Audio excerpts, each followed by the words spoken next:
রেসিপিটা শেয়ার করতে কিন্তু অনেক বেশি লেট হয়ে গিয়েছে। তোমরা কিন্তু আমাকে অনেকেই কমেন্ট করেছো যে আপু চিজের রেসিপিটা দাও, তো নাও তোমাদের জন্য এই ভিডিও। আমি কিন্তু আগের ভিডিওতে বলেছি যে চিজ বানানো তেমন কঠিন কিছু না। তো চলো অনেক সহজভাবে তোমাদেরকে আমি দেখিয়ে দিতেছি, আর তোমরা সবাই কিন্তু বাসায় এটা ট্রাই করতে পারবো, এতটা পরিমাণ ইজি। এইখানে আমি 1 কেজির একটু কম হবে গরুর দুধ নিয়ে নিয়েছি।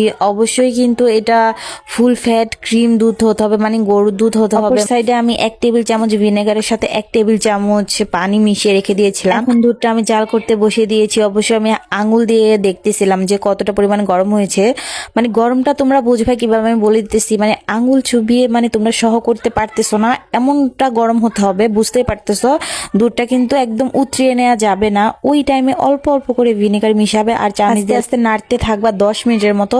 তো 10 মিনিট নাড়তে নাড়তে দেখবে যে চিজটা কিন্তু উঠে আসবে। তারপরে কিন্তু ওই গরম দুধেই প্রথমে চিজটাকে ভালো করে হাতের সাহায্যে ধুয়ে নিতে হবে। মোট কথা হচ্ছে গরম দুধে চিজটা ভালো করে কচলে কচলে ধুয়ে নিতে হবে।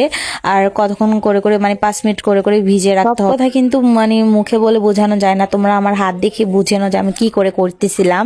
আর এমনটা করলে কিন্তু চিজের টেক্সচারটা একটু ভালো আসে, একদম খেতেও ভালো হয়, চিজি চিজি ভাবটা চলে আসে। তো প্রথম 10 মিনিট আমি এইভাবেই ধুয়ে নিয়েছি। এরপর পরের 10 মিনিট আমি বড় পালা পানি দিয়ে এটা ভালো করে আবারও ধুয়ে নিব। একদম এখানে বরফ পানি লাগবে, পানি দিয়ে কিন্তু ধুতে যাবা না, অবশ্যই বরফ পানি দিয়ে ধুয়ে নিবা। আর বরফ পানির কারণে কিন্তু চিজটা একদম সেট হয়ে যাবে, মানে বাকি যতটুকু ছিল ততটুকুই সেট হয়ে যাবে। লাস্ট যা করতে হবে মানে চিজটাকে মানে সেট করার জন্য ডিপ ফ্রিজে রেখে দিতে হবে 10 থেকে 15 মিনিটের জন্য। তার জন্য এখানে আমি একটা পলিথিন নিয়ে নিয়েছি, একদম পরিষ্কার পলিথিন।